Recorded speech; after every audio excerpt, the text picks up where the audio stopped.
Salam sehat, salam bahagia. Bertemu kembali dengan saya, Deni Adventisari, CGP Angkatan 8, Kota Pekalongan. Pada kesempatan ini saya akan memaparkan hasil diskusi dalam ruang elaborasi bersama kelompok saya yang terdiri dari 3 anggota, saya sendiri, Bu Dwi, dan Pak Wahid. Dalam kesempatan ini memaparkan mengenai visi murid impian kami dengan metode Bagja. Di sini kami menyepakati yang pertama itu adalah tentang visi. Visi apa yang kira-kira masuk dalam penggabungan dari misi-misi kami bertiga awalnya. Kemudian dibentuklah satu visi bersama, yaitu terwujudnya karakter mandiri, berakhlak mulia, dan berkebinekaan global. Visi itu menjadi judul dari presentasi pemaparan pada kesempatan ini.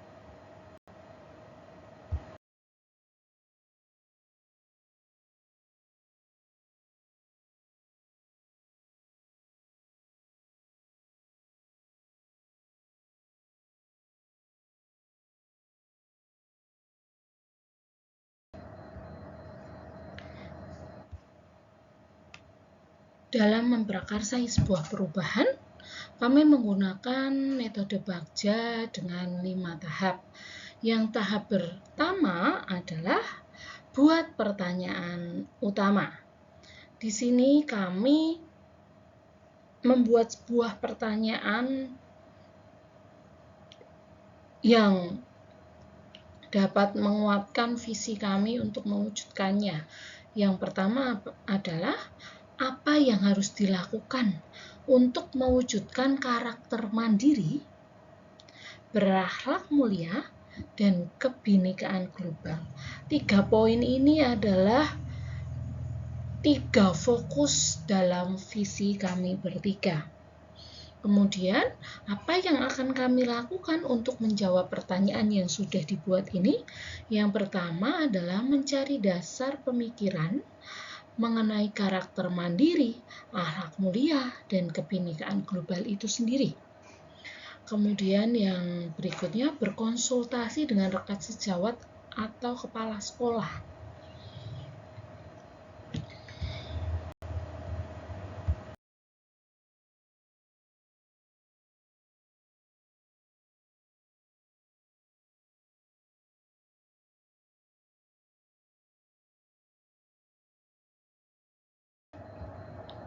Dalam tahap kedua, yaitu ambil pelajaran.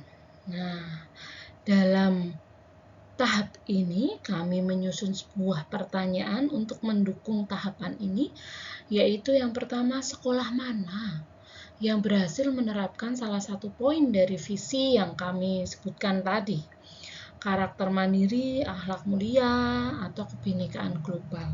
Kemudian bagaimanakah langkah yang telah dilakukan sekolah tersebut untuk mencapai keberhasilan itu.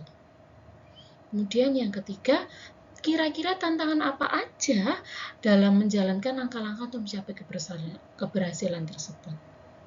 Kemudian, kompetensi karakter apa yang sudah dimiliki yang mendukung penerapan visi tersebut. Terus berikutnya yang terakhir yaitu potensi apa saja yang mendukung visi tersebut bisa terwujud. Nah, dari kelima pertanyaan ini kami mencoba menyelidiki, mencari jawaban sendiri dengan cara yang pertama pastilah mencari sekolah yang sudah berhasil menerapkan salah satu poin dari visi itu. Kemudian mengumpulkan berbagai informasi yang tentunya mendukung dari poin-poin dalam setiap visi yang kami buat.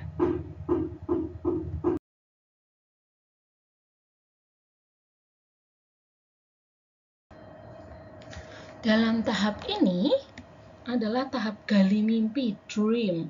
Artinya kita mengandaikan bersama bila mana visi misi ini terwujud, kira-kira apa yang akan kita lakukan? Nah, di situ kami membuat sebuah pertanyaan-pertanyaan untuk memancing atau pertanyaan tematik untuk memancing sebuah gambaran atau impian. Yang pertama adalah apa kebiasaan-kebiasaan baru yang akan dilakukan di sekolah setelah visi tercapai. Kemudian yang kedua, bagaimana perasaan saya setelah visi itu tercapai kira-kira. Kemudian yang ketiga, apa hal yang dapat mempertahankan penerapan visi tersebut. Dari pertanyaan itu, maka daftar tindakan yang perlu dilakukan adalah membiasakan refleksi dan evaluasi. Kemudian yang kedua, semakin bersemangat untuk menumbuhkan kebiasaan baru sehingga ketercapaian visi semakin maksimal. Hasil yang semakin maksimal untuk selalu mempertahankan penerapan visi tersebut.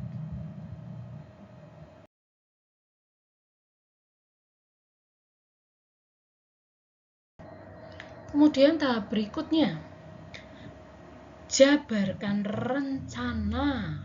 Nah, dalam menjabarkan rencana ini artinya kita benar-benar merancang tahap demi tahap agar visi yang disusun tadi bisa tercapai dengan maksimal.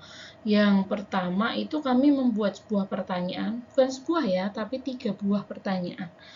Yang pertama, apa langkah paling sederhana atau langkah pertama yang bisa dilakukan untuk mewujudkan visi dari kami yang disepakati kami bertiga tadi. Kemudian yang kedua, berapa lama target untuk mencapai visi tersebut? Kira-kira targetnya berapa? Kita harus tahu poin ini mau berapa lama, poin ini berapa lama, poin yang ketiga mau berapa lama, gitu. Atau kita turunkan dalam penurunannya itu, maka kita harus tahu target-targetnya. Kemudian yang ketiga, bagaimana cara mengukur perkembangan penerapan visi tersebut? Mengukur keberhasilan, ya. Itu penting sekali. Kemudian apa yang kita lakukan? Yang pertama pastinya berkoordinasi dengan kepala sekolah, kemudian berdiskusi dengan rekan sejawat untuk meminta tanggapan terhadap gagasan visi itu. Kemudian yang ketiga, targetnya itu bisa kita lakukan menentukan target, misalnya 1 tahun pelajaran terlebih dahulu. Tidak usah semua poin, salah satu dari poin nanti lama-lama kita akan menemukan feel atau jalannya untuk bisa mewujudkan seluruh poin dalam visi yang sudah kita tentukan. Yang keempat, mengukurnya kita bisa menggunakan catatan pengamatan, jurnal harian, atau rubrik penilaian.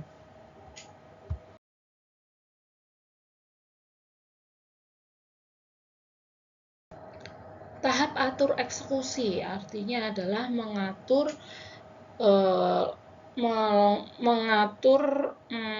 kegiatan yang bisa dilakukan secara rutin atau menjadi rutinitas budaya belajar itu dari agar tercapai visi misi itu bagaimana, eksekusinya itu bagaimana. Nah, kita membuat pertanyaan. Yang pertama, siapa yang bisa mengarahkan dan memantau? Kemudian yang kedua, siapa saja yang akan terlibat dalam mewujudkan visi tersebut? Kapan akan dimulai visi itu? Kemudian yang keempat, siapa yang kira-kira bertanggung jawab memonitoring proses penerapan visi? Dari pertanyaan itu maka kita bisa menyusun jawaban. Yang pertama pastinya menyusun tim yang bisa berkolaborasi, bisa juga itu kolaborasi dengan komite sekolah atau orang tua siswa yang bertugas menjadi alarm yang tugasnya itu memantau dan mengingatkan. Jadi kita menyusun tim. Kemudian membuat schedule monitoring, kira-kira tim itu akan memonitor kinerjanya itu, ketercapaiannya itu kapan saja, untuk ketercapaian target, terus prosentasenya itu berapa, targetnya terpenuhi atau tidak, itu harus ada schedule monitoringnya.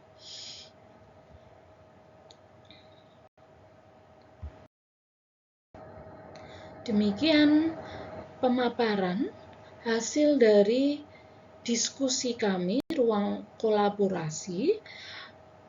Selamat petang, salam sehat untuk kita semua.